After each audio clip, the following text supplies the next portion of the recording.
Hey, all, welcome to Gadfly, the podcast about third parties, fringe candidates, and just generally weird American electoral history. I'm Dusty Wilson. I'm Una O'Leary. And oh man, I hate technology some days, most days, all days. We had an amazing episode ready for you last week, but I think we might have messed with Texas a little too much. That's exactly what happened. No, we live to tell our listeners that when they say don't mess with Texas, they're for real. They mean it. There are so many ways to ensure that Texas does not get messed with. I assumed it was purely analog. I didn't realize it also went digital.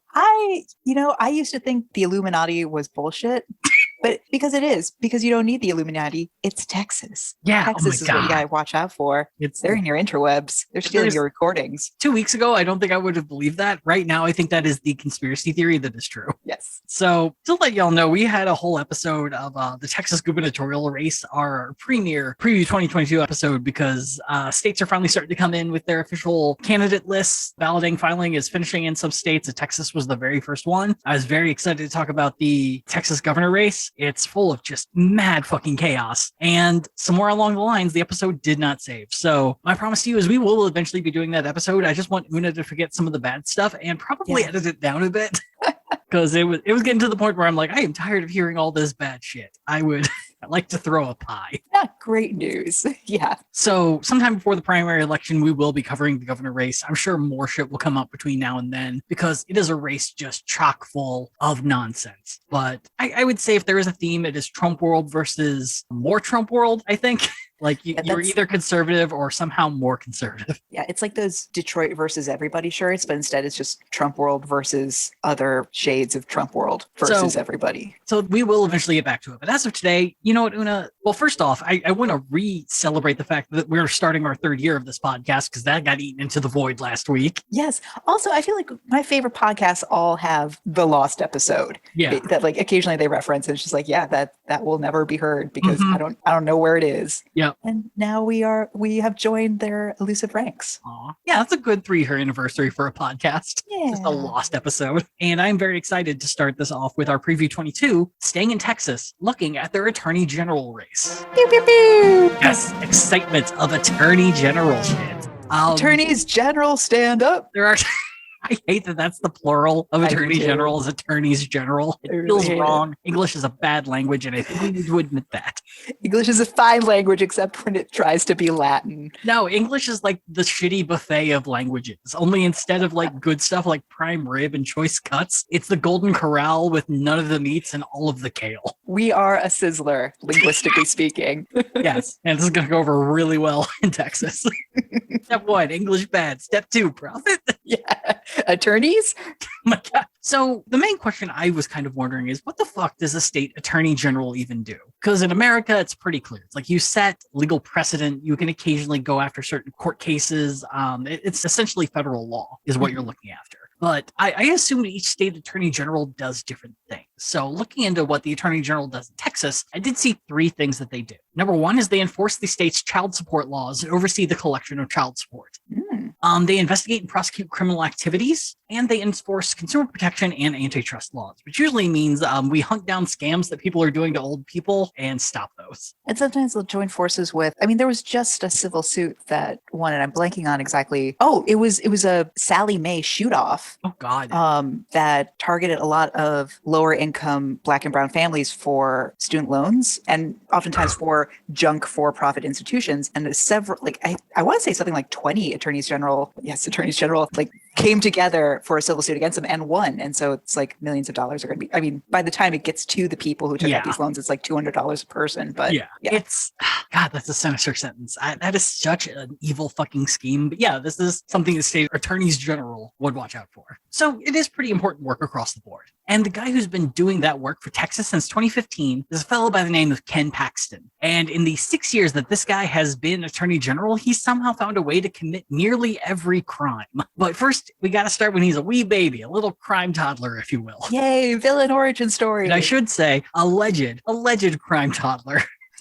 All of this. Good old Ken was born in 1962 at the Minot Air Force Base in North Dakota. He'd move around a lot as a kid during his childhood, mainly because, he was a bit of an Air Force brat, just moving wherever his dad went, which means that during his childhood, he got to live in Florida, New York, North Carolina, California, and Oklahoma. However, his childhood wouldn't just be, randomly moving half a dozen times and readjusting to whatever new school you went to. There would also be weird tragedy. Ooh. So it kills me I can't find more details on this because it sounds like something you would make up to your parents, like you make up and something worse happened. But essentially, at the age of 12, Ken was playing hide and seek, which already is very suspect to me. Yeah, at 12? Okay. Like maybe I'm just going to put a pin in that. It's like maybe he's playing with a relative of some sort. Maybe. So he's playing hide and seek, and then something happens. And following those question marks is his eye is fucked up. So he either got poked in the eye or hit in the eye or jabbed in the eye, but something happened to his right eye. He immediately went to the doctor and the doctor fucked up the diagnosis. Oh no. So this resulted in Ken's once green eye turning brown and then becoming a lazy eye and drooping and fucking up his vision for the rest of his life. Wait,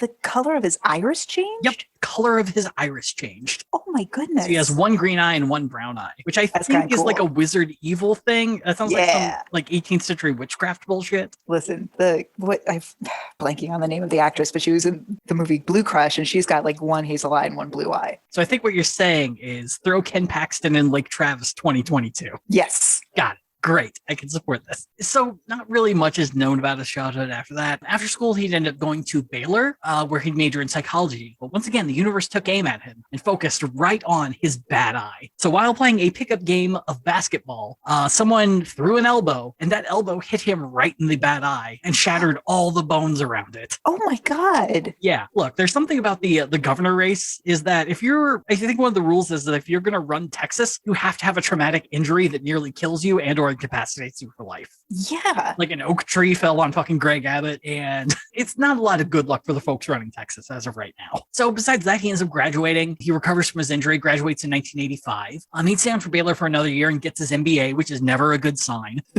And he then went to the University of Virginia and got his law degree. He graduated with an immediate job at Strasburger and Price, a very large legal firm that's now known as Clark Hill, before moving in 1995 to work for J.C. Penney's legal department. Ooh. It kind of feels like the last good year to do that. Does J.C. Penney still exist? Yeah, there's still Penny's. Penny's is still around. Okay. But it's like a shambling corpse of a place, but yeah, you can buy slacks there. Sure. It's like just managed not to be Kmart. Yeah, it's in hospice with Sears and whatever cat they own that tells when people are going to die keeps going to the other places, poor Penny's and Sears. No. So he works in the legal department of J.C. Penney for 7 years, which I imagine was a lot of like, these cargo shorts are too short, and then you do a giant class action lawsuit, or there's not enough pockets. I don't know why you sue Penny's. It seems very strange. Yeah, just like, I don't know. But he ends up leaving in 2002, which honestly, really good year to jump ship. And he decides then he's going to make his leap into politics. It's at this time Ken chose to run for the Texas state representative seat of the 70th district, which represented the northeast suburbs of Dallas. Ken would go on to a very easy win, followed by 4 more very easy re-elections, and he never once faced a difficult opponent in his entire time. And Ken's first action as state rep was to introduce House Bill 137. Now, this bill became known as the Welcome to Texas bill, and it was a bill that required all signs that said, hey, you're driving into Texas, to have 3 things, no matter what. 1, there had to be an artistic representation of the Texas flag. 2, there had to be the phrase, drive friendly, the Texas way. And phrase 3, welcome to Texas, proud home of President George W. Bush. Oh, wanking motion. Look, those signs. I mean, I'm sure if you bulk order signs, it's probably cheap. What year was this again? This is 2005. Boo. Yeah. And so some people did bring up the idea of like, hey, what do we do when he's not president in 2009? And for that, they added an amendment. So you would have 66 new state signs that had all these 3 things on it. Then 2009, they would change them again, only they would change the last phrase to proud to be the home of Presidents Dwight D. Eisenhower, Lyndon B. Johnson, George H.W. Bush, and George W. Bush. And assuming that each sign cost probably about $25,000, because that's the going rate for signs like that, it would end up costing the state $3.3 million over 4 years. Oh, yeah, why not just start with what the amendment says? My God. I mean,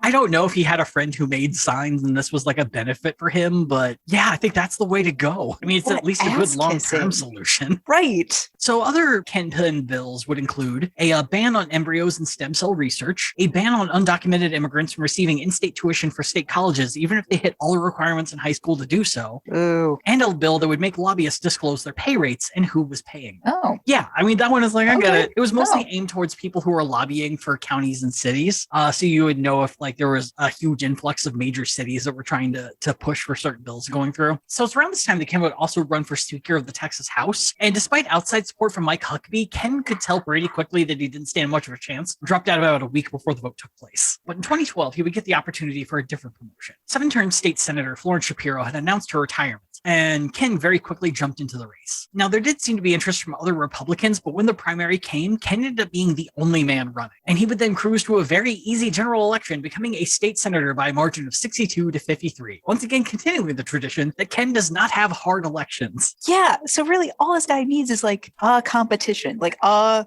warm body. Exactly. And we will get to that because it is amazing how low the barrier for entry for warm body is to run against Ken Paxton.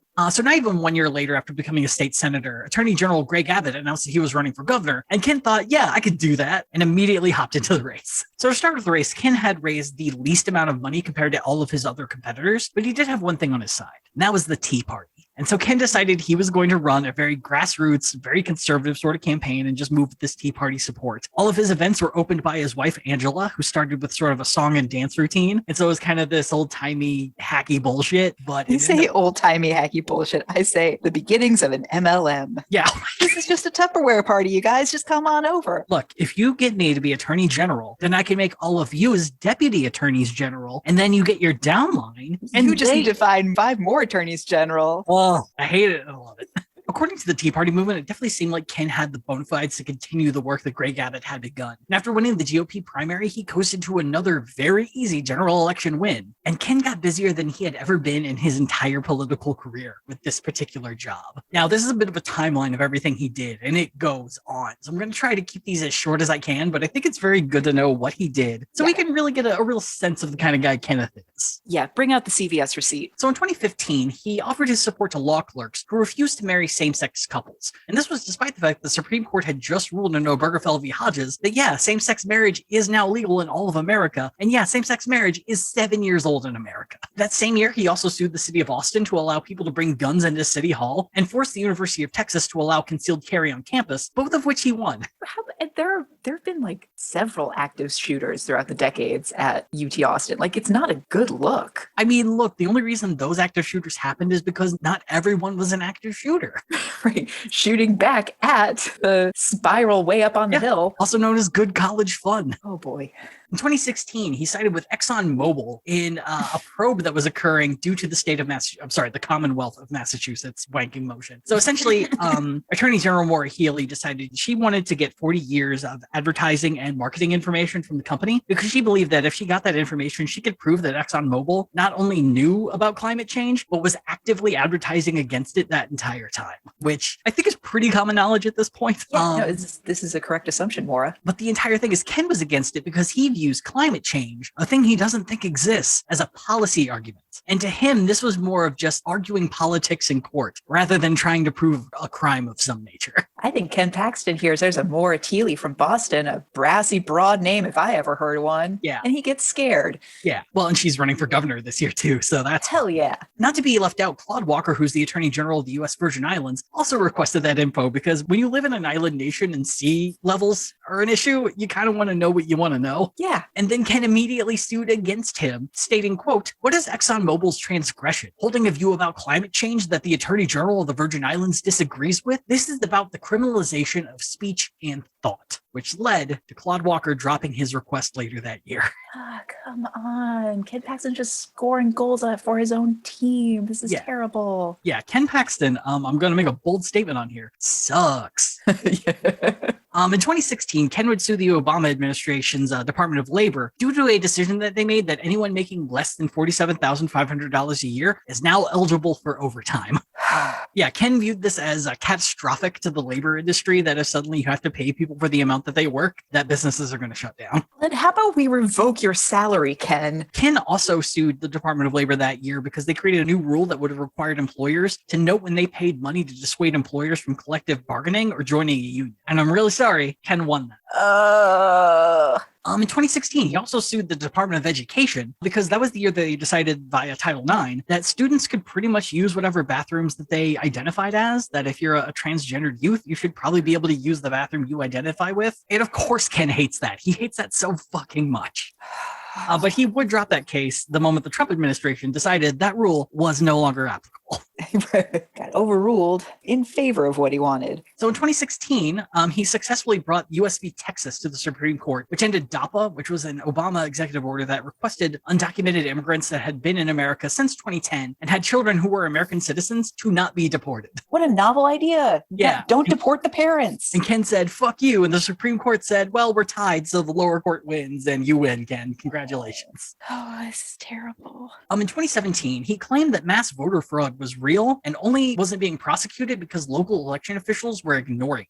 So this is around the time that despite winning the election, Donald Trump kept making claims that there were millions of illegal votes being made. Yes.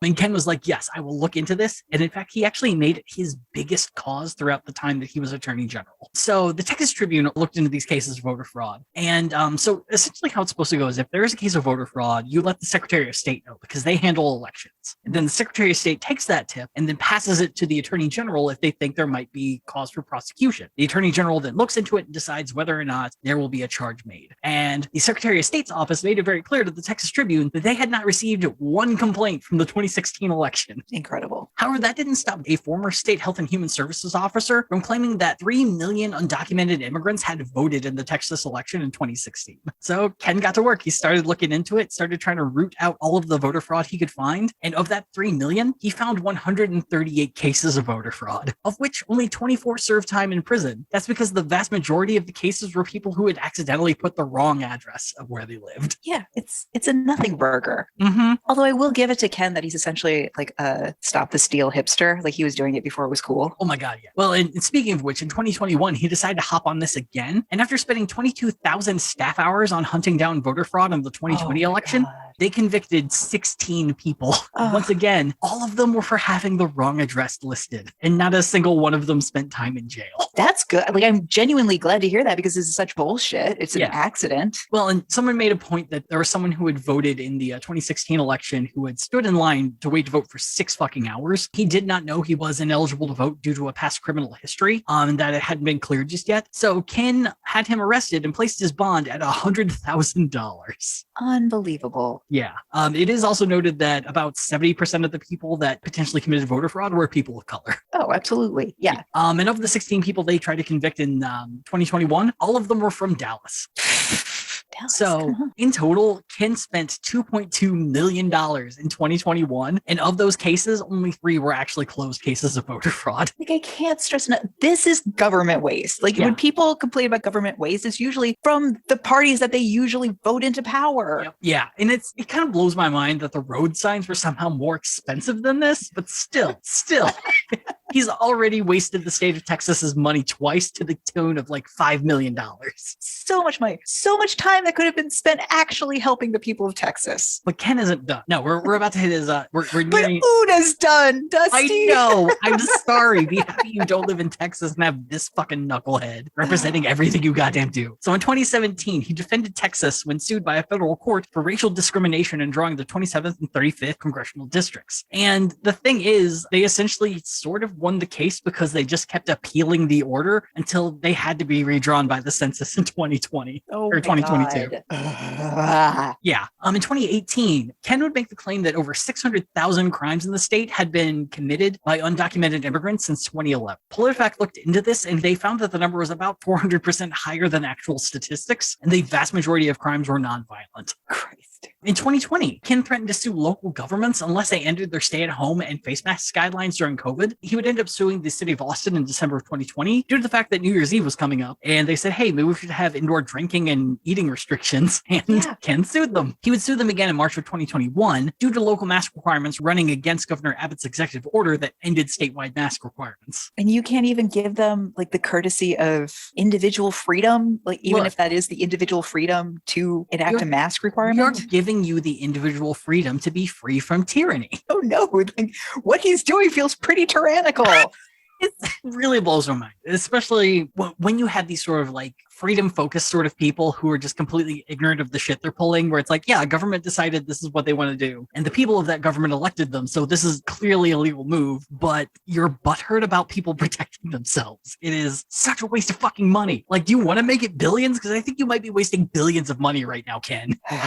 So in 2021, Ken also leveled a lawsuit alleging that Pennsylvania had been rife with voter fraud, and that Trump should be awarded the state's electoral votes and, by default, the presidency. This one ended up being the court case Texas v. Pennsylvania, was one of the last court cases to fall that was part of the whole overturn the election movement. Legal expert Rick Hasen would refer to the case as, quote, the dumbest case I have ever seen that was filled on an emergency basis at the Supreme Court. Amazing. So it turns out the case brief had been written by a group called Lawyers for Trump, and they'd shopped it around to a bunch of states before Texas, and all said no. And then Ken was like, fuck it, I'll do it. And typically in these cases, the Solicitor General is the person who represents the state. And the Solicitor General of Texas said, I am not doing this because I do not want my name on this. Good. So Ken ends up having to represent the case, but without a Solicitor General, he has to hire another guy on, and he hires a dude from Lawyers for Trump to help him. Oh my God. This feels like the legal standing equivalent of email phishing. Yeah, it's not great. So to make things even more fun, you always have to ask the question of where were you on January 6th? And the answer for Ken is giving a speech at the coup.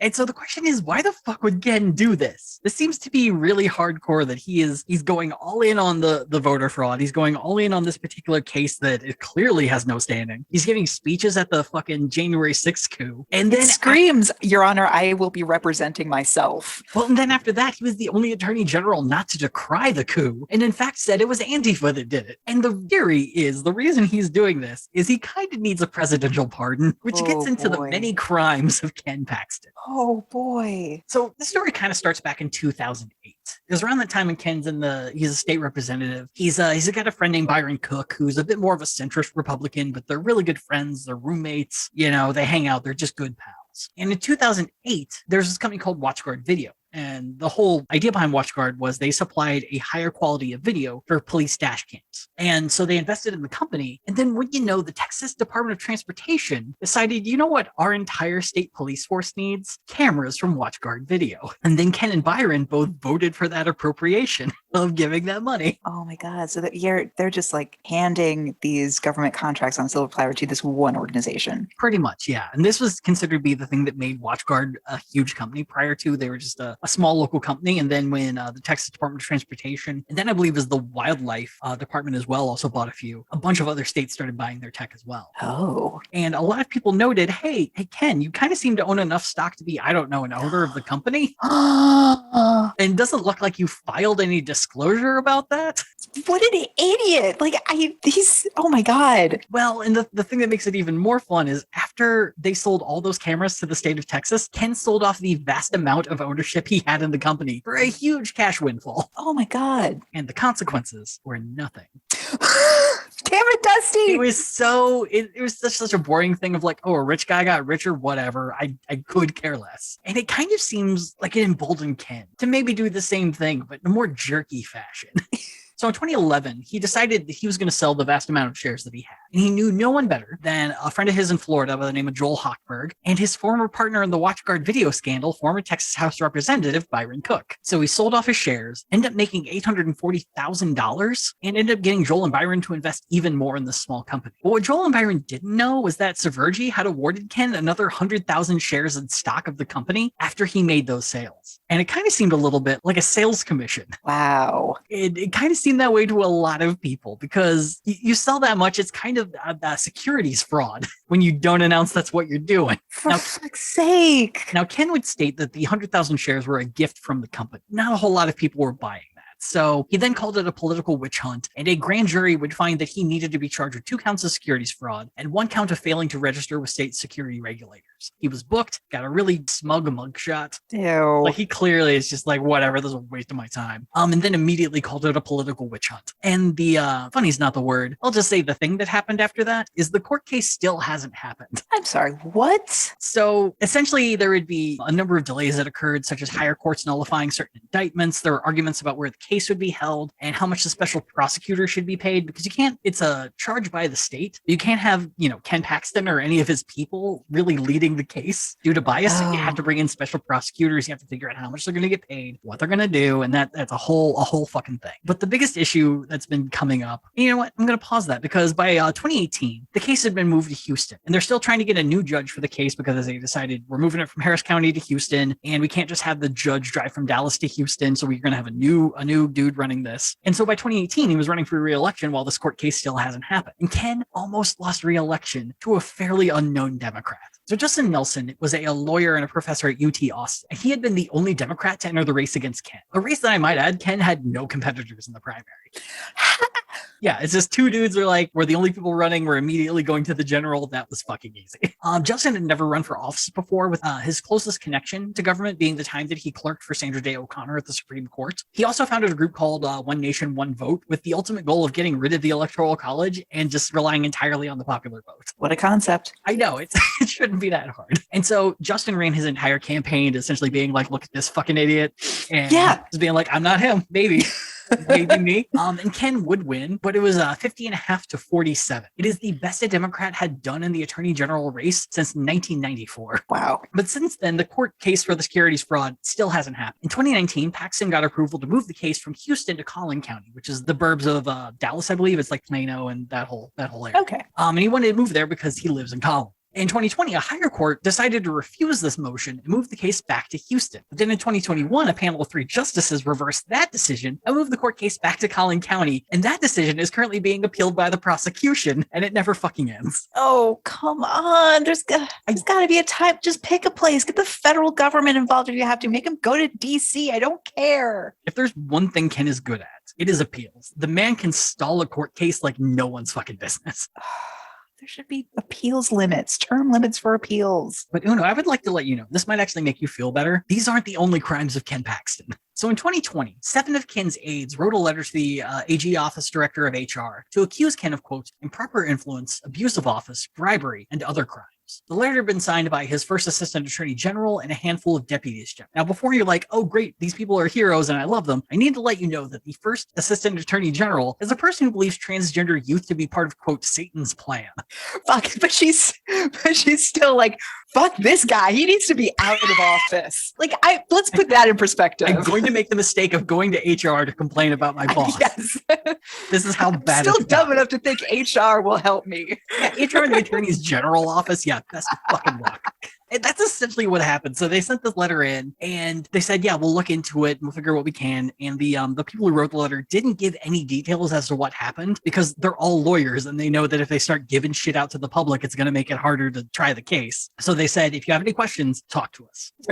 No paper trail, just call. Ken responded by denying the accusations, refusing to resign, and then immediately taking vengeance out on all of his accusers. Oof. Within 1 month, 3 of the whistleblowers had resigned, 2 were fired, and 2 were put on administrative leave. So yay, good job, HR. You've done it. Christ. But who actually was doing the good work in this case? I hate to say it, the FBI. So the FBI starts looking into this shit. And according to the Associated Press, they had found some kind of interesting shit. It hasn't been completely announced what their findings are, but they're finding enough that this is a smoke fire sort of situation. So Ken has a friend by the name of Nate Paul. And Nate Paul is a real estate development dude. And it kind of seems like that after giving Ken Paxton $25,000 during his re-election campaign, Nate started to get a few legal bonuses to make his job a little bit easier. But then Ken seems to have gone to him and said, hey, Nate, look, I'm giving you some nice stuff. I think it's about time you give me a favor also. We're friends here. Yeah. And essentially, I know a lady. She'd be great for her company. He called his company World Class. Like, I know who'd be great for World Class. Wow. And Nate seems to say, no problem. She's hired. And that woman was Ken's mistress. Ken had been having an extramarital affair in 2018. Oh my. This guy's such an idiot. Also, is Nate actually Jean-Ralphio? You know what? Yeah. If John Ralphio was playing Jake Paul, that's who I envision. Yes. It's like Ben Schwartz going out there losing his goddamn mind.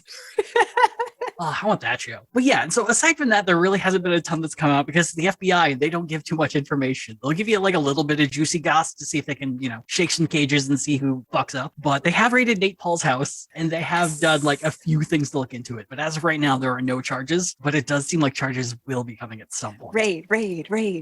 Everybody! So the FBI case is still going right now, but there is another suit to add on top of all of these. And that's because when you fire, I don't know, whistleblowers very quickly in a retaliatory sort of way, that kind of breaks whistleblower law. Yeah. Scorched earth, motherfucker. Let's do this. Yeah, so 4 of his aides are now suing him for violating the Whistleblower Act of Texas. Yes. Ken has Also, tried- I just feel like if Texas has a whistleblower law, it's snitches get stitches. So I'm honestly thrilled to hear that. I am going to bury you under the Alamo, and that is how this case will end. So Ken has tried 3 different times to get the case dismissed, and each time the court has said no. Probably his most brazen appeal is that, look, I'm an executive officer. I'm the attorney general. Don't know if you know that.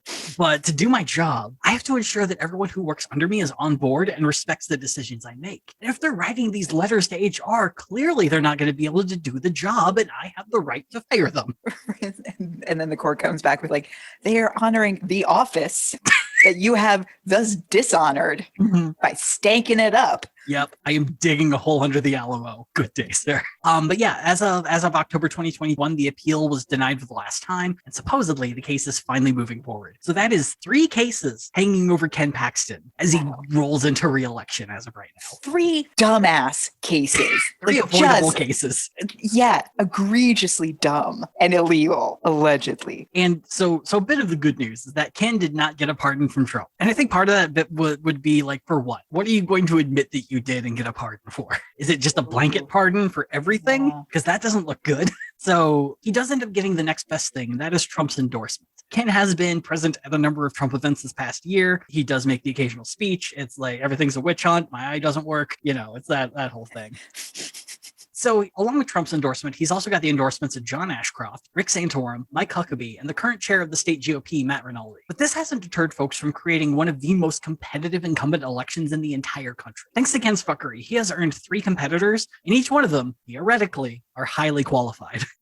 Oh my God. And first, we're going to talk about former Supreme Court Justice Eva Guzman. So Eva was born in Chicago in 1961, but her family moved to Houston at some point during her childhood. Her father worked as a welder, and her mother worked as a janitor at the University of Houston. And Eva's very proud of the fact that after working jobs in a drapery factory as a sewer, she would end up going to the university that her mom cleaned. She would graduate from the University of Texas in 1983, then followed that up by getting her law degree at the South Texas College of Law, and then on top of that got a master's of laws from Duke University. Following her final graduation in 1989, Eva went to practice law, taught at the University of Houston, served as a judge in the appellate court before being appointed to the state Supreme Court by Rick Perry in 2009. And now she resigned from the court and is running for attorney general. And that's kind of it. There's not a whole lot in there about her bio. I did see that she considers Antonin Scalia to be the closest Supreme Court justice the way that she thinks. So fine. All right. And her website doesn't really give much in the way of definitive policy. And I hate to say that this is going to be a theme. Apparently, if you are attorney general, you don't have to state policy to win.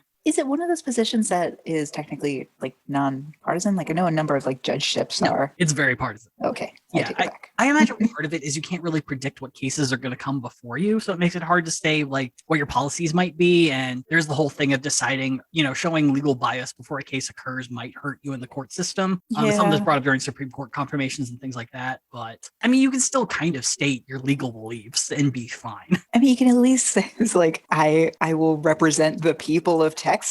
You know what? You pretty much just wrote every website for attorney general candidacy. Okay, well, great.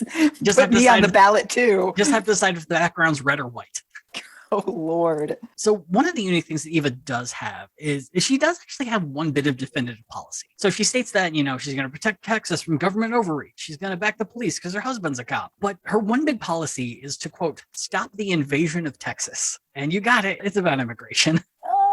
Eva! So she does have a bit of a tragic backstory as to why she cares so much about this. When she was 26, her father was murdered by who she claims was an undocumented immigrant, but I can't find any details on it. The person was never arrested. As Eva puts it, he likely slipped back across the border, free to live his life without consequence. So it seems a whole lot like you found a man guilty for a crime he hasn't been charged with. Yeah, and also just like, I don't know, not everything is like Batman origin story. Exactly. Yeah. It's, I remember during the Trump presidency, there were a lot of talk of angel parents or parents of children who had died or had been murdered by undocumented immigrants. And it's like, I get your pain, I get your suffering, but you are very mad at a tiny fucking percentage. And Yeah, there like the are tiniest. there are things that could be done, but what you are doing is not being helpful. But yeah, but she really, really wants to stop this quote unquote invasion of Texas. But how's she going to do it? Well, one, she has to stop Biden's open border policies, which, I mean, that phrase just kind of means nothing. When I think open border policies, I think a lot more libertarianism than I do anything else, because an open border policy means people can come in and out without problem, without issues. And that's what libertarians want. They want an open border state where you don't have to jump through hoops to get in or out. Yeah. And like he announced that he is going to fill in the gaps of the border wall in Texas. His administration has arrested more people crossing the border than anyone ever in the history of this country in 1 year. Yeah. But also, like, a lot of his policies are things like, reinstating DACA or pausing deportation of Liberians who are escaping political violence, or, allowing people who are escaping domestic or gang violence to stay here while their status is determined. This isn't radical shit. This is basic human rights. Right. Like, I genuinely, I wish he were being as left as he gets made out to be. Yeah. By the right in terms of border control and immigration laws. But yeah, it's like a more conservative Obama, and Obama didn't have a great record there either. Exactly. And like, if we're going to be even talking about open borders, let's not forget the fact that the policy used to be, if you lived in Mexico and got a job in Texas, you could enter Texas no problem, do your job, and then go home to Mexico no fucking problem. And that was the policy for decades. And how nothing lovely does that sound? Right.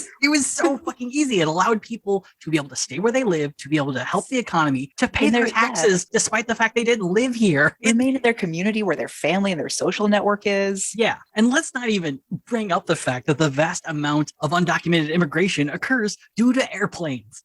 Like, people fly in and overstay their visa. That is the number one cause of undocumented immigration. God damn it. This world, it's so fucking infuriating. But you know what? Eva's going to fix it. She's got a plan. As Attorney General, she's going to fix this. Her stop the invasion phrasing reminded me of being at a party in Chicago in my 20s and telling some girl I was from Michigan, and she was very drunk. I need to be explicit about that. She was very drunk, but she looked at me. She's like, "You're from Michigan? You people have been coming here and stealing our jobs." Oh my God. It was a very remove the earrings, hold me back moment of like, oh my I'm sorry, what? You fucking dupers coming down here and taking jobs in our deep dish pizza joints and our Blackhawks merchandise store. I think the person hosting the party was like a UIUC grad. So it's like a number of their friends from Urbana-Champaign. It was so weird.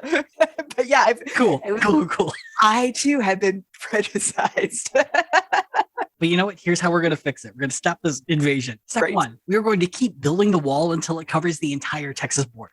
Yeah, fuck environment. Fuck your migratory patterns. Yeah, fuck eminent domain. Fuck your backyard. 2, end catch and release. So the idea behind this really shitty phrase is that the idea is someone comes into the country, we're like, hey, you shouldn't be here. And they're like, yeah, I know. It's like, okay, we are going to let you go, but here's the date of your court appearance, and please show up that day so that we know whether or not we're going to let you stay or if we're going to deport you. Now, there's a group by the name of Justice for Immigrants that makes a really interesting statement on this term. Quote, "It incorrectly implies that individuals apprehended along the U.S.-Mexico border are released from DHS custody without consideration, monitoring, or consequence." So the thing is, when you cross the border, if you are undocumented, the general process is DHS will be like, okay, let's get your name, let's get your information, and we're going to agree on a way that we're tracking. For some people, it's ankle bracelets. For some people, it's more of like a bond. And for some people, it's as simple as like checking in via phone call. And by using this, you're able to track people incredibly well because, believe it or not, people want to stay, and they're not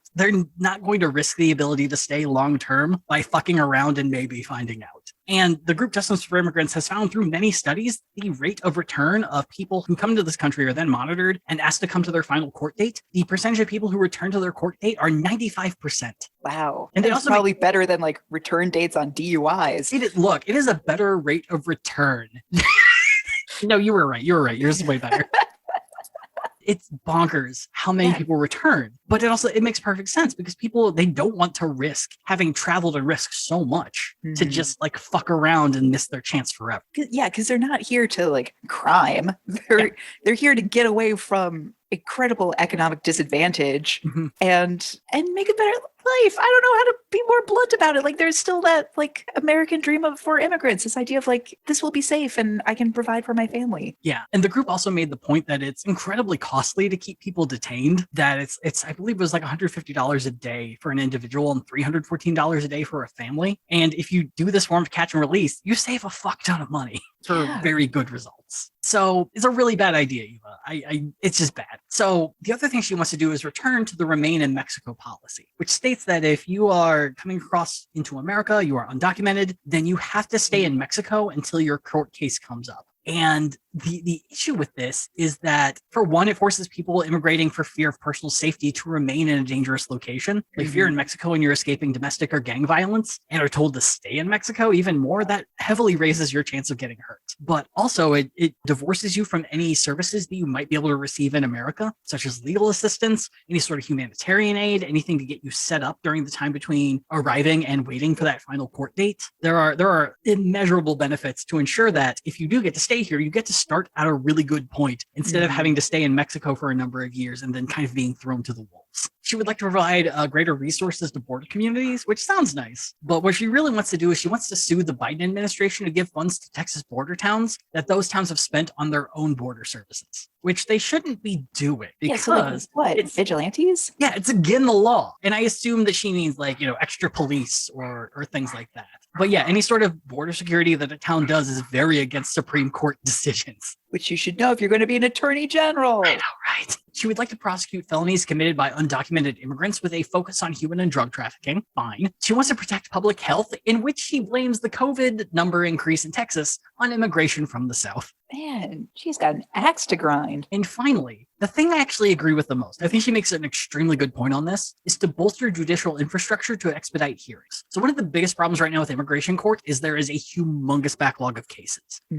As of today, there are 1.6 million cases nationwide that are still waiting to appear on the docket in immigration court. Good Lord. This equates to a 5-year waiting time between immigration and decision on status. And so it goes beyond judges too. It's also the need for help for court accompaniment, translation services, legal aid. It is a sector of the judicial system in America that is in desperate need of help. And if that's where the help is going, I think it's a very good idea. And it's what I hope she means. Like, yes, I don't know, so many aspects of the judicial arm of the state, like in terms of public defenders and just like basic needs for court cases at all levels. The going trend seems to be just to like deprive it of money the way that one suffocates a human being. Private market. We're going to free market this. Yeah, and there's not a lot of money going to the people who probably need the most help in immigration court. Exactly. I mean, there are really amazing organizations offering pro bono legal services for immigrants, but they are few and far between because the work is so fucking hard. But that's it. That's Eva's entire thing, which of course means she is the candidate who has raised the most money. She has outraised Ken by $1 million. This last year, as of 3 days ago, she has raised $3.7 million. Your Honor, they hate to see a girl boss winning. Look, damn it, no.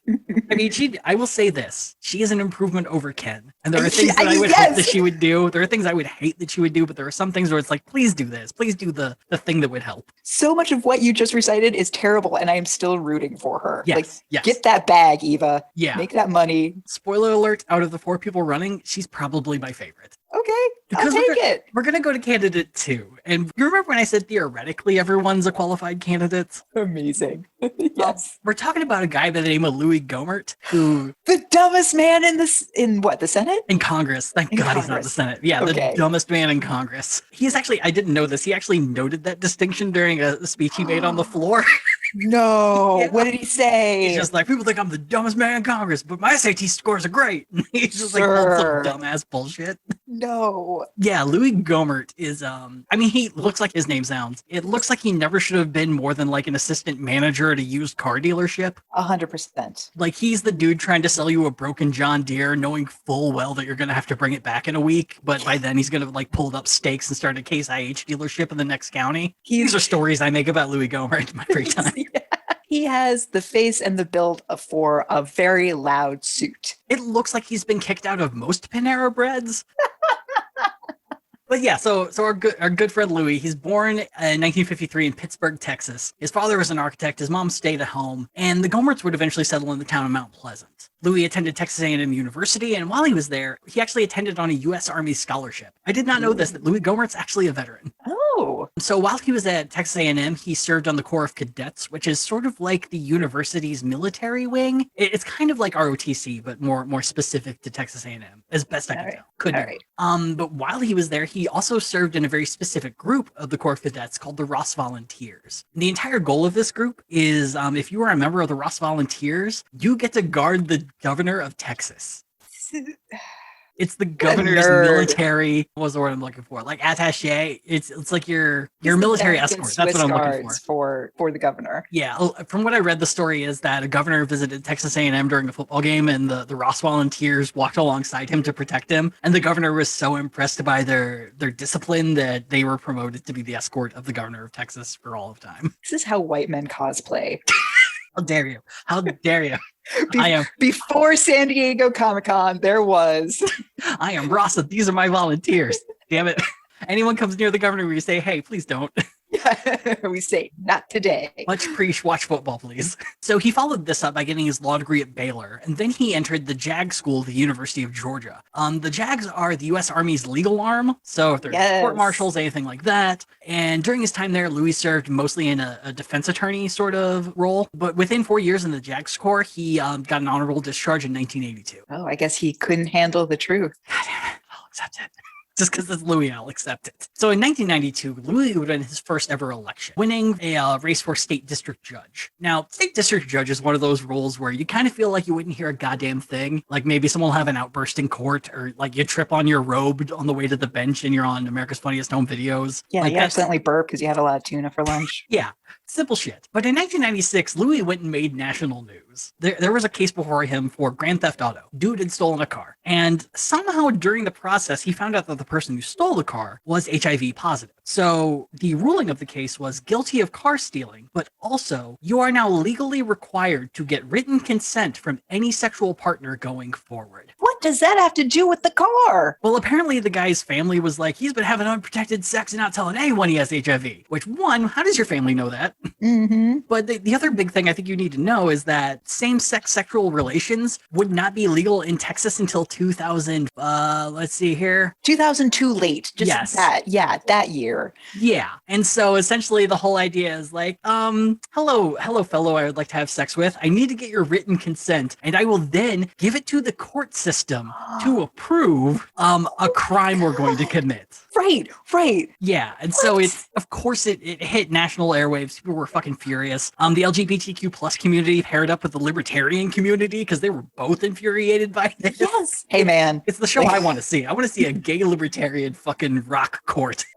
But yeah, and so that's how people found out about Louis Gohmert nationally. Wow. And of course, in 2002, Rick Perry looked at Louis and said, you know what? I need to appoint you to a higher court. He served as Chief Justice of the Court of Appeals for 6 months. And this would be because there would be a bit of a restructuring of the district that he lived in that had shifted from fairly liberal to ultra-conservative. And Louis figured, you know what? Dumb motherfucker like me could probably end up in Congress if I played my cards clean right. up.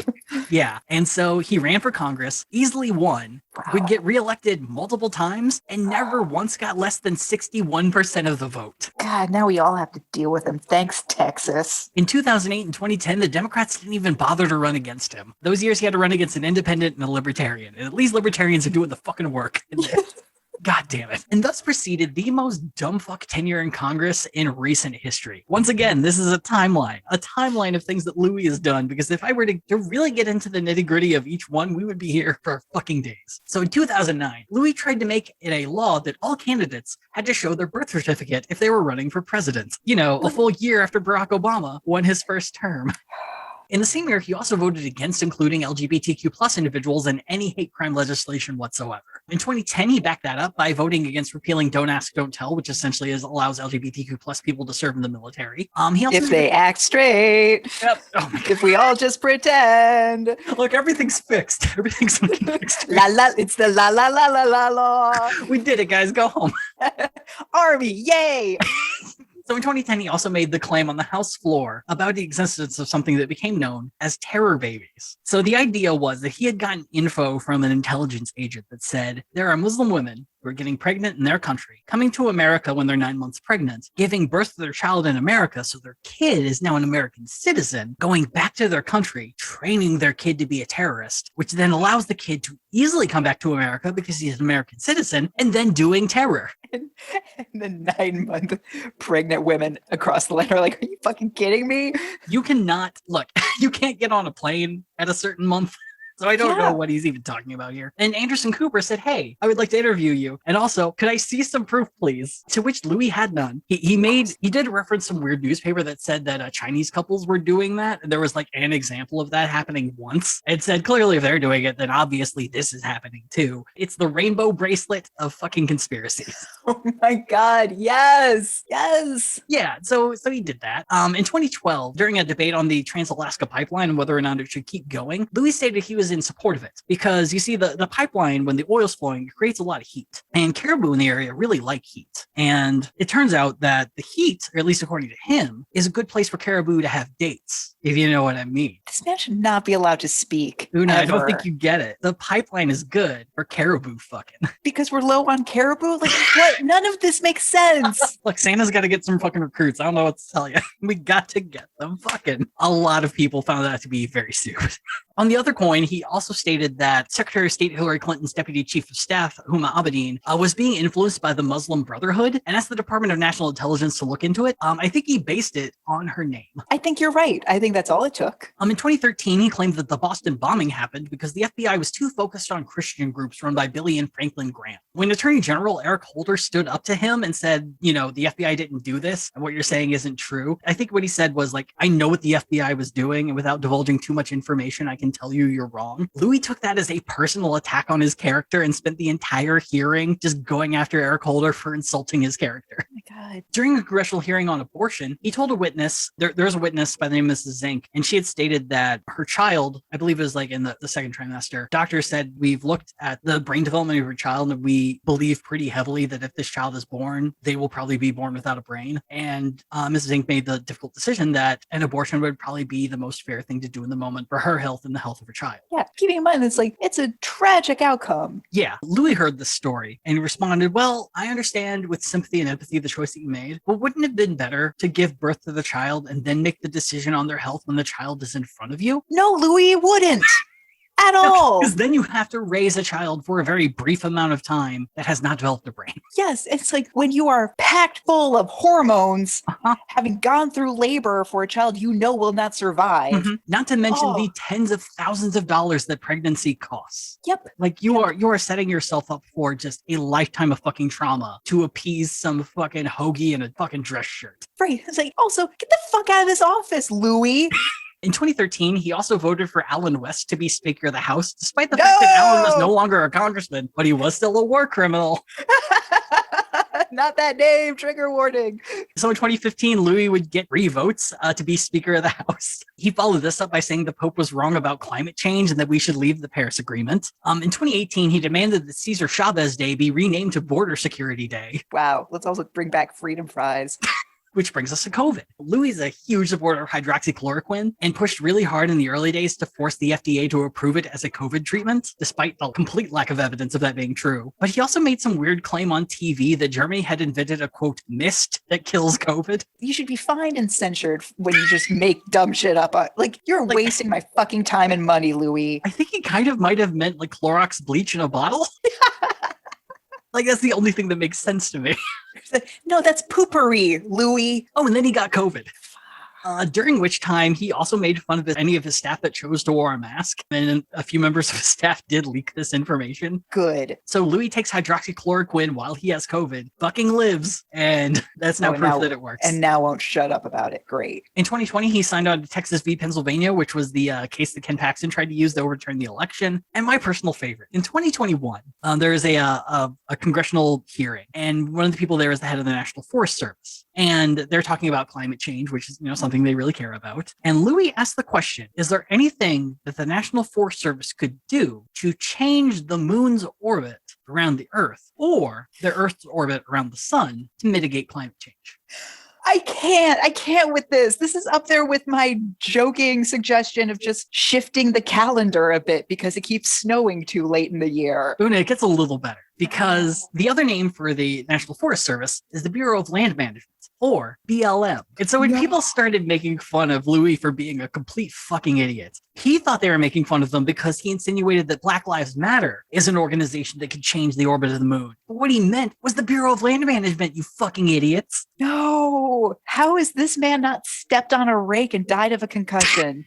So my personal favorite memory, I was randomly watching C-SPAN one day, and as you do, and he was oh my god, I want to say it was the Department of Energy. It was the head of the Department of Energy was speaking to Congress, and he was like, if I remember correctly, a Nobel Prize winner. He was like a very, very intelligent physicist. And Louis asked the question of essentially, where does oil come from? To try to get him on a gotcha sort of thing that, if we take dinosaurs didn't exist in this part of the country, then how does oil end up there when it's made by dinosaurs? And the guy just kind of pauses for a second, and he's like, well, there's this thing called tectonic plates. It kind of moves the earth around, and that's how it gets there. And he just is like looking around the room, just like, do I have to do this? Like, this is unfortunately not a joke. Like, can I just call him out? I don't know what to do in this situation. I've never been around someone so dumb. It's like he was looking around for someone else to answer the question because it was so beneath him. But also I think he was wondering whether or not he should just quit. If dinosaurs walked the land with Jesus, and that was only 2,000 years ago, how is oil made, sir? I'd like to take my lunch break, please. Yeah. Take a 10. Can we get a 15-minute right now? So yeah, this guy's running for attorney general. So that's another question. Like, he's already a congressman. Yeah.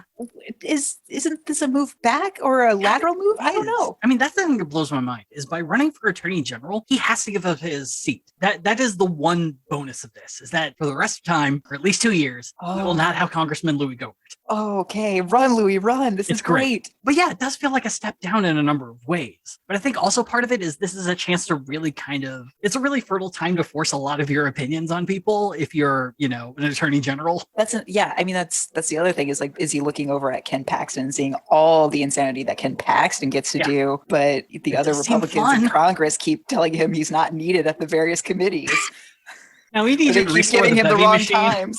Yeah. Swear to God, if Andy Biggs tells him what time the meeting is again, I'm going to lose my fucking mind. I can't fucking take it.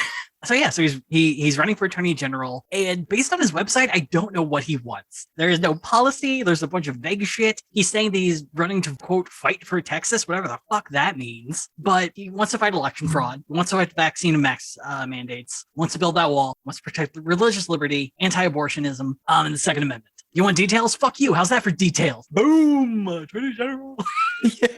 Yeah, it's the most blank website. It might as well just be a WordPress blog at this point. There's literally nothing there to glean from this. I think there's nothing there upstairs with Louis Gohmert. What are you expecting, Dusty? He might have been advised not to write anything down on this website to save himself the embarrassment. Yeah, if he's going to win, it's going to be because he kept his mouth shut. Well, and that's the thing is right now, I have no idea how well he's doing because he was the last person to enter the race and ended up entering the race after the last poll had been taken. So no one knows where he's polling right now. But he has raised the least amount of money. So that gives me a little bit of hope. Yep, I'll take it. Which brings us to our biggest challenger. And honestly, Una, is it really an election if a Bush isn't involved?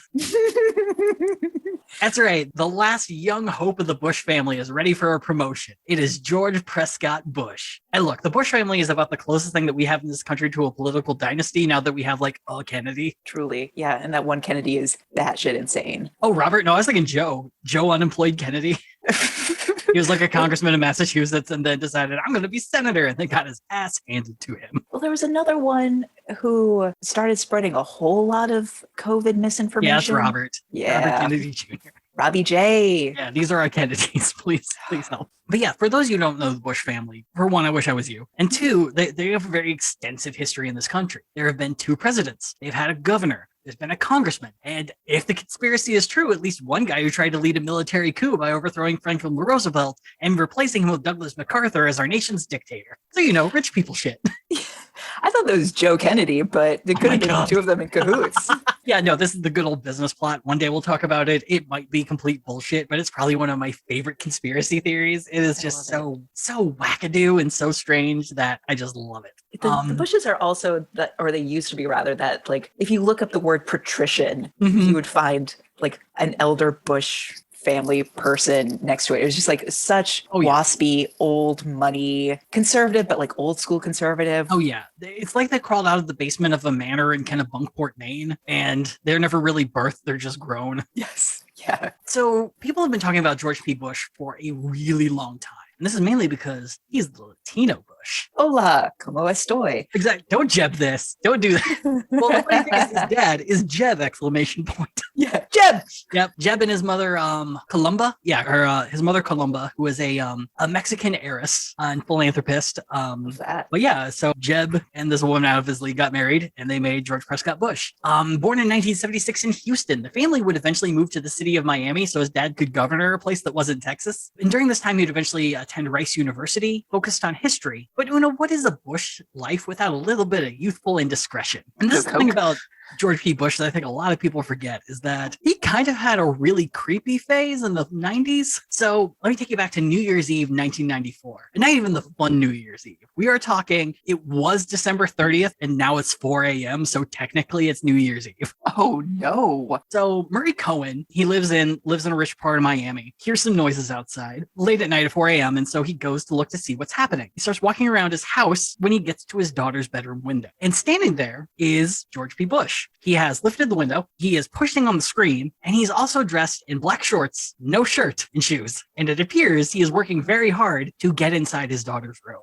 Around that time, a neighbor has also seen this happening, so it must have been a very loud sort of breaking and entering to wake anyone up at 4 a.m, or it's people who get up at 4 a.m. But either which way, the neighbor sees this happening and ends up at the window around the same time that Murray gets there. The two of them start yelling, and George responds by just getting the fuck out of there and hopping in his truck and driving off. So for a little bit, he's gone, about 20 minutes, when George drives back and proceeds to drive through the yard of the Cohens and their neighbor, and then drives off again. I'm sorry, what? Yeah. And so they call the police, as you do. There's a young Bush destroying my yard. Please help. And so the police are like, what the fuck happened here? And so Murray's daughter, who is around 18 at this time, says that her and George used to date a year and a half ago. No. That he's been, quote, a bit of a problem since they broke up. Georgie.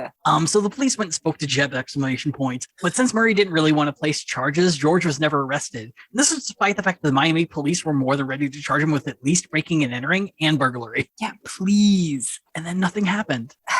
He graduated college. After this, he starts teaching social studies at a fucking high school. Okay. He gets his law degree. Okay. Yeah. So a guy who in any other world would have a ruined life for good reason gets off scot-free, gets to teach at a high school, gets his law degree from the University of Texas, and is just ready for the next bit of his life. In the year 2000, he starts campaigning for his uncle George W. for his presidential campaign. And a lot of people start liking this George P. Bush because I don't know if you know this. I'm going to quote at least 2 news articles about him. He's a little hunky. He's a cute guy. He's a cute Bush.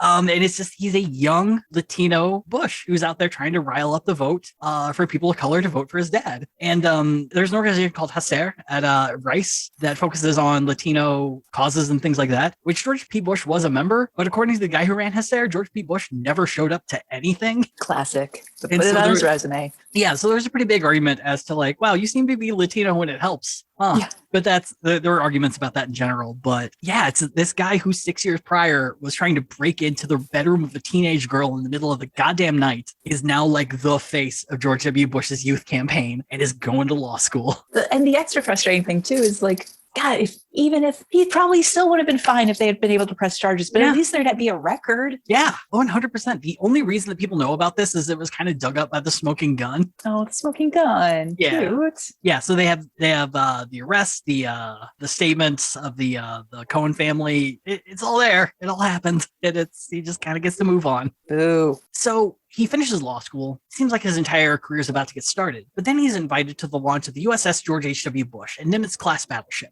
And it's during this time he realized that what he should be doing is following in his family's footsteps and joining the military. And so it's at that time he decides to join the U.S. Navy. Now, he has also said that the friendly fire accident that killed Pat Tillman during the war in Afghanistan also inspired him to do that. But that kind of seems like he's just kind of checking off lists a little bit to, like, you know, to justify what he's doing. Yeah, because I mean, Pappy Bush, yeah, was a member of the CIA, but his uncle W just kind of like flew around in a plane and avoided Nam. Yeah. And look, this is kind of a tough line because I'm already very biased against him due to his stalkery bullshit. Yeah.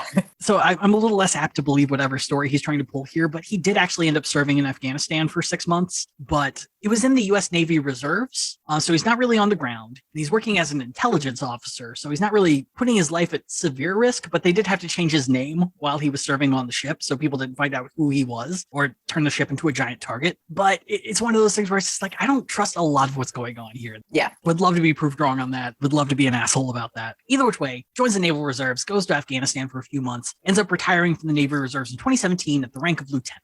But we all know that if you're the Bush golden child, you can't just do law shit while also being in the Navy. You got to run for office. And what position is more suitable for a Bush than Texas Land Commissioner? Ooh, get that shrub. It's the job with all the power, I assume. I did have to look into this because Texas is the only state, as far as I know, that has a land commissioner job. Essentially, the deal is it's the oldest public job in the state of Texas. It was founded in 1856. And the entire job is to look over Texas's public lands and look over any sort of mineral rights or rental or leasing services, things like that. The thing that makes it really unique is that when Texas was admitted into the Union, their sovereignty had been noticed because for a little bit after the Texas Revolution, they were their own country and then got accepted into America. And so viewing their own sovereignties, Texas got to keep all of their state lands, and any land that the federal government now owns, they paid Texas for that land. What? Another fun detail is in the 1950s, the country was trying to figure out ocean rights and how far those went out per state. For almost every single state, their limit is 3 miles. But when it got to Texas, they're like, well, we have something written a little different. And instead of miles, it said leagues. No. So instead of it being 3 miles, Texas gets 10.3 miles out to sea as being theirs, which gives them a fuck ton of oil and gas under the water. God damn. Yeah, so it's this sort of shit where it's like, I can kind of see Texas being its own nation if they really wanted to. Yeah. But the land commissioner isn't really a race that attracts big names. So when Bush decides to step in, it was a complete cakewalk. He raised $3 million. There was pretty much no Republican challenger up until towards the end. A guy would come in, but Bush would win 70-30. The Democratic competitor never stood a chance. And George ends up winning office 61-35. And George spent the first term in office expanding the amount of land under his control by 98,000 square feet. And that's because George got the Alamo. What? So the Alamo mission of San Antonio holds a very strong place in the heart of Texan history and is the site of a very pivotal battle during the independence fight against Mexico. So for those of you who don't know, the Alamo would be the site of a 13-day siege in which 250 members of the Texan Revolution would try and ultimately fail to hold off the 6,000-strong army of Mexican General Antonio Lopez de Santa Anna. Many American legends would end up dying there, such as James Bowie, the inventor of the Bowie knife, and Davy Crockett, who fought a bear and did other things. I forget the song. Had a hat. But it was a battle that only saw 7 survivors on the Texan side. It ends up becoming a rallying cry throughout the war to remember the Alamo and inspired the remaining forces to fight for their independence, which they gained in 6 months. And Texas would win the ownership of the Alamo, and so after winning the war, ownership of the Alamo would change hands. The U.S. Army held it until around 1876, when they just kind of abandoned it, and the Catholic Church quietly took it back, because the Alamo is a church. It's supposed to be a church. Wow. And so the Catholic Church is like, I guess this is ours now, and no one raised a fuss. Amazing. It worked out really good for them because they ended up selling it back to the state for $20,000 in 1883. Well, I hope they parked that money somewhere and then used it to pay their legal fees. I'm sure it's in the Vatican safe somewhere. And so the state hired a guy to watch over the Alamo to do upkeep and things like that. And the guy did tours and nothing else. And within a decade, the Alamo was falling the fuck apart and people were having none of it.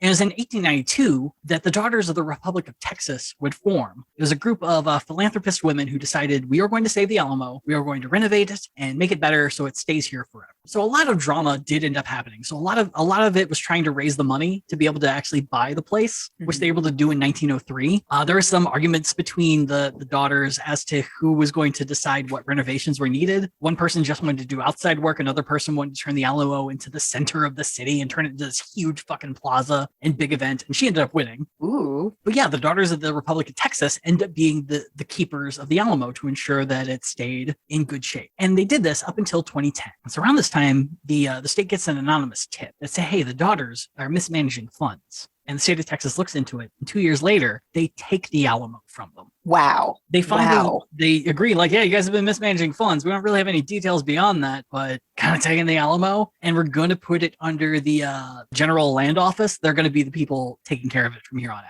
You ladies have been doing this thankless work, keeping probably like the heart and soul of our quasi nation state together and in pristine condition. So now that it is fine, we're going to take it. Yep. Classic. This is bullshit. And George P. Bush got to be the very first Texas land commissioner to decide what they were going to do. Oh, and how convenient. It goes to some pretty boy trust fund bullshitter. It might as well have gone to a tech bro. Jesus. Oh my God. Elon Musk presents the Hyper Alamo. This one has a basement. It's really cool.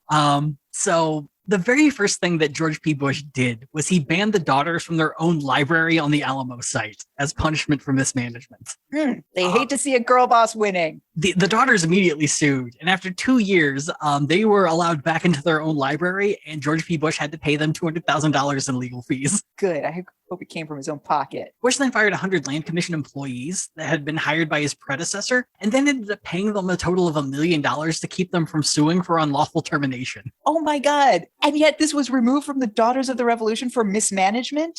Yeah. Yeah, if I was reading right, 40 employees were kept on the employee payroll despite being fired for 5 months. And that was it. That was reason enough to just hand it to... Oh no, Bush just did that in his own department. Oh, that was him. That was Bush. Yeah, that wasn't the daughters. I still don't know what the daughters did. But yeah, they did nothing. That was just some random thing George did. But Christ. He did renovate the Alamo. He got $450 million to renovate the Alamo. And then that happened. And it... What? Did it renovate? It did it. Yeah, to my knowledge, yes. It's pretty much the only thing that people run on if you're running for land commissioner is promising to keep the Alamo in good shape. It's like the thing people care about the most. Amazing. Well, no one's allowed to forget it, so... Fuck off. But we all know this is a stepping stone. George P. Bush is not going to settle for land commissioner for the rest of his fucking life. A lot of people thought in 2017 that he would end up being Trump's Secretary of Labor, but that fell through. And in 2018, a number of people thought he was going to primary Ted Cruz for the Senate. That never happened. Instead, he waited until 2022 to run for Attorney General. And he kicked it off by throwing himself onto Trump's dick as hard as he fucking could.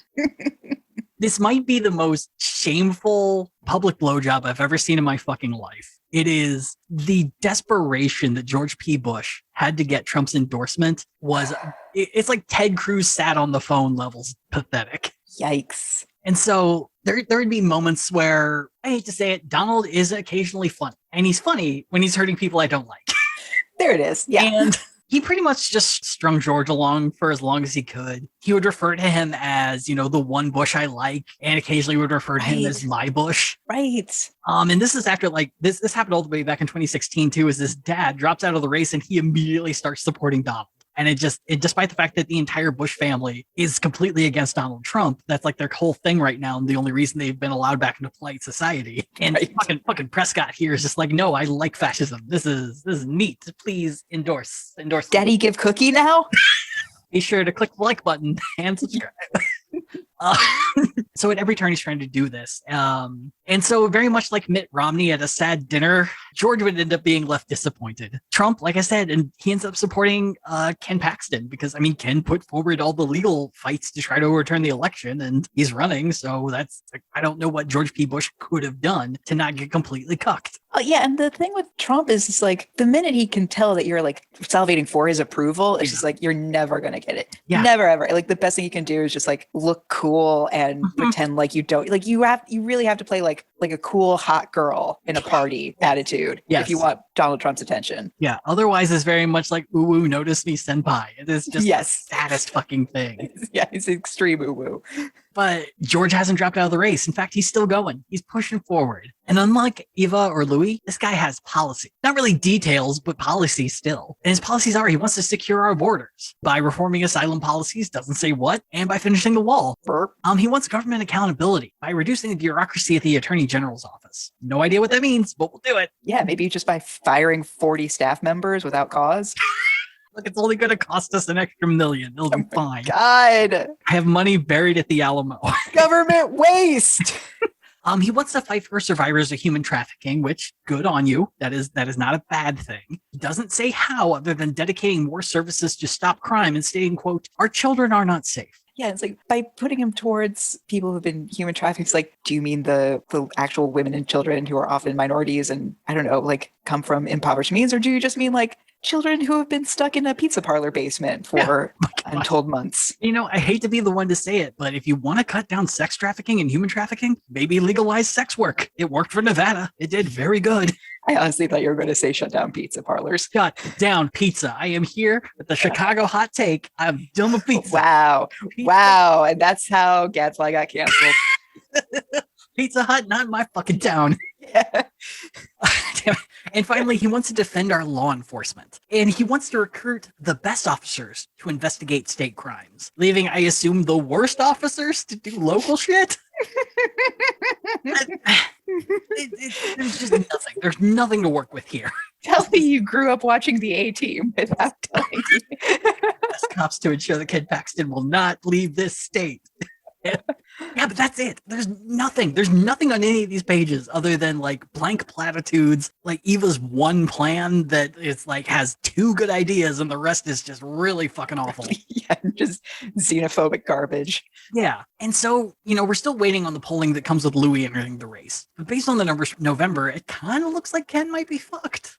So Ken's polling at 46%, which would push a runoff. And the highest competitor to him, of course, is George P. Bush. And this is running on the theory that more people would vote for George P. Bush than Ken Paxton, but I could see Louis Gohmert people going to Ken. Eva, I have no clue. I have no idea what her voting block. And so it's the potential's there for George P. Bush to win, but as Louis Gohmert put it, and I hate to say it, the one smart thing he said is we're probably going to get left with a candidate with 3 court cases over their head that if even one of them falls, a Democrat could win. Yeah, Louis. I mean, let's hope. Which brings the question, what Democrats are even running? Oh my goodness. And I love to say it. There's actually a pretty decent bench.